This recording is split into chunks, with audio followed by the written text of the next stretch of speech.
With Halloween being just around the corner, which movies should you be watching during spooky season?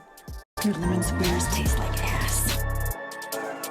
Welcome to my channel, my name is Em, aka Horror, and in today's video I am joined by my two good friends, Shay Rants and Mr. Hot Take, for some spooky recommendations. I have linked both channels in the description below, so please do go and check both Shay Rants and Mr. Hot Take out, as they are very good content creators. We will each suggest 3 movies that we think you should be watching at this time of the year, with one very special joint suggestion at the end of the video. So grab your favourite Halloween snack and join us for some frightening fun.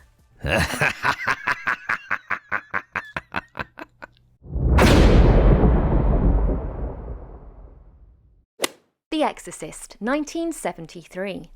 The Exorcist is a must-see for any horror fan and a great addition to your Halloween watch list.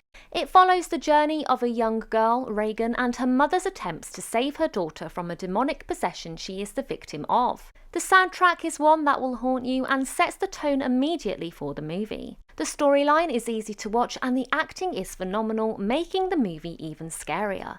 Over 50 years later, this is one film that still leaves its impact on those who view it. Hostel, 2005. As everyone's favourite ranter, I usually spend my time talking about movies which really annoyed me or films I just generally disliked. But, since this is movies to watch around Halloween, we have to talk about movies we like. So I'm going to talk about a movie I love. Hostel is a gruesome and extremely disturbing horror film that was one of my first horror movies. It helped get me into horror, and it's just a lot of fun. The first 30 minutes is literally just like a sex comedy, and then it turns into a brutal torture movie. It follows the story of 3 backpackers, Paxton, Josh and Oli, who travel to Slovakia in search of sex, only to find themselves caught in a sadistic underground organization that auctions off tourists to be tortured and killed by wealthy clients. Hocus Pocus, 1993.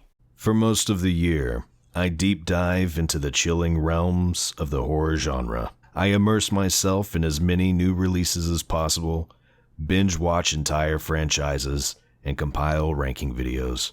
There are days filled with the thrill of watching some of the best horror films ever made, but then there are moments when I wade through a sea of disappointing flicks that make me question my dedication.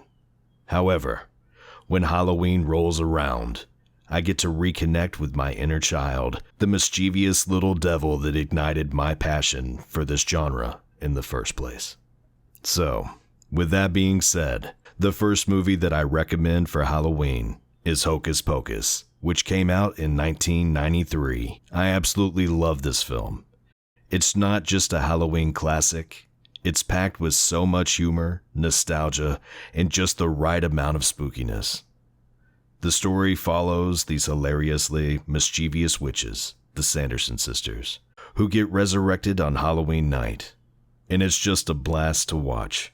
The songs are catchy, the one-liners are unforgettable, and the whole vibe is so charmingly quirky.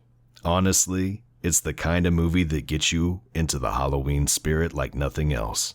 Whether you're revisiting it or watching it for the first time, it's a total must-see for the season.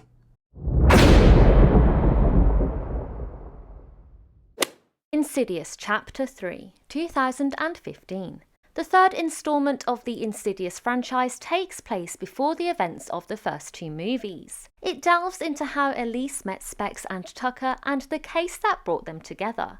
A teenage girl, Quinn, is experiencing paranormal activity in her home, and after a horrible accident she is left bedbound.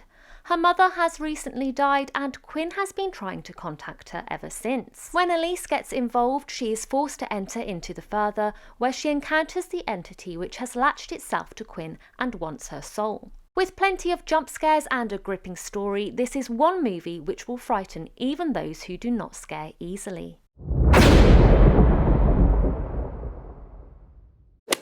Halloween, 1978. As it's almost that time of the year, I have picked my second movie specifically for the spooky season. And that's why my second pick is Halloween. It's a seminal slasher film that defined the genre for a very long time. It's directed by John Carpenter, and it introduced the world to Michael Myers. The film follows Laurie Strode as she becomes a target of Michael Myers, a masked killer who escaped from a mental institution after 15 years of being institutionalized there, because he murdered his sister. It's set on Halloween night, and the film builds suspense through Carpenter's amazing score and a really cool atmosphere. Haunted Mansion, 2003. The second movie is the original Haunted Mansion, starring Eddie Murphy, released in 2003. I can't tell you how much I adore this film. It's such a fun blend of spooky and silly that makes it perfect for Halloween. Eddie Murphy plays a charming real estate agent who, along with his family, gets trapped in this creepy old mansion filled with quirky ghosts and hilarious antics. The mix of humor, heart, and just the right amount of scares keeps you entertained from start to finish. Plus, the iconic Haunted Mansion atmosphere is just so perfect for the season. If you're looking for a light-hearted yet spooky movie to enjoy, this one is a total winner. It, 1990. Based on the Stephen King novel, this version of It is by far the more terrifying adaptation for me. The story follows a group of children whose town, Derry, is being terrorised by a shape-shifting creature which has taken the form of a clown and is killing the town's children.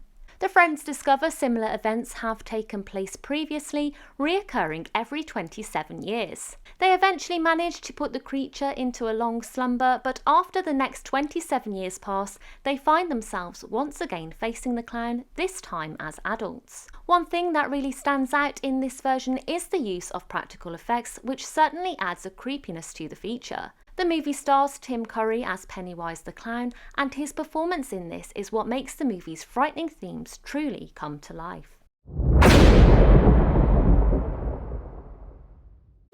The Crow, 1994. My final pick is a movie which is both extremely emotional and amazing. It's The Crow. It's a gothic revenge tale that has slowly achieved cult status. It's directed by Alex Proyas and is based on the graphic novels of the same name.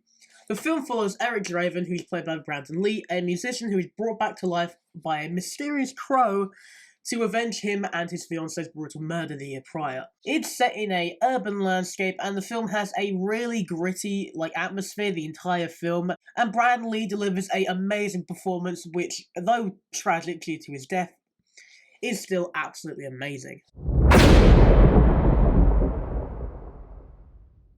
The Nightmare Before Christmas, 1993.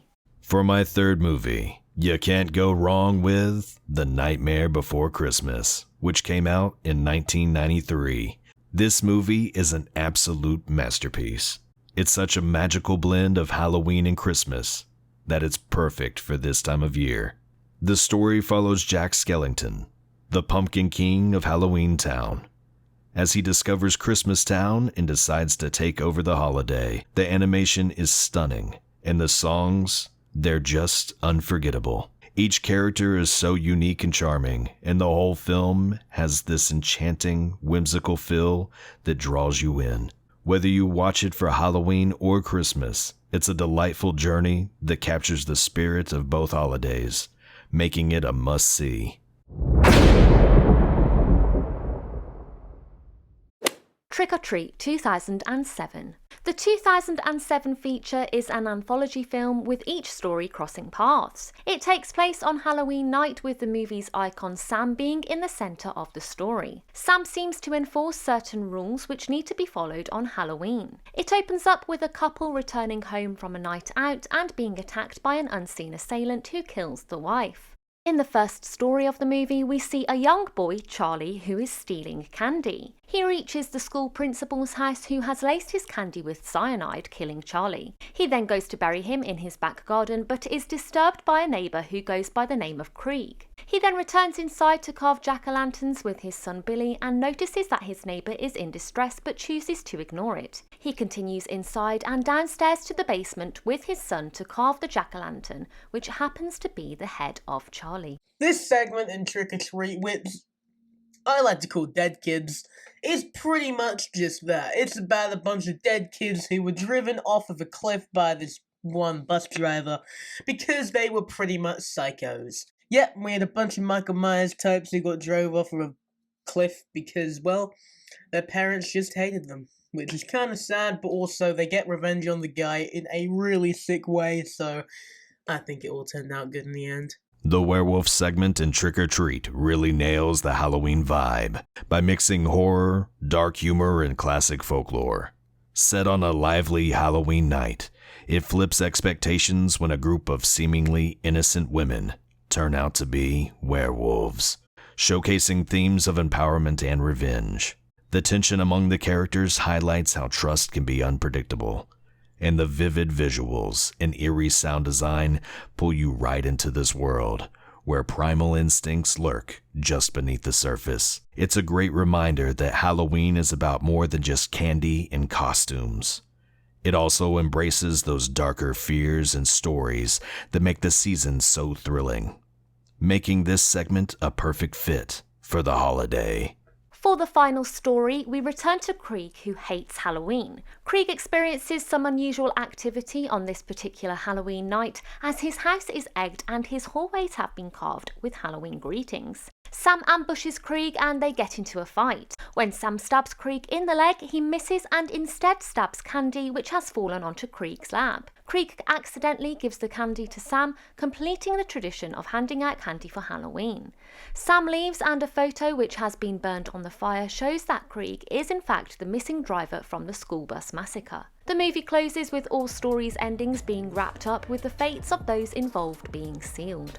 So as always, what do you guys think? Are there any movies that you would suggest watching around this time of the year? Let me know down in the comments section. I'd like to thank Shay Rants and Mr. Hot Take for joining me today, as I have had a lot of fun putting this together and I hope to do more videos like this soon.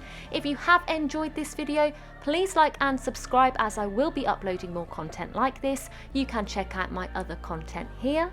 With that being said, I will see you in the next video.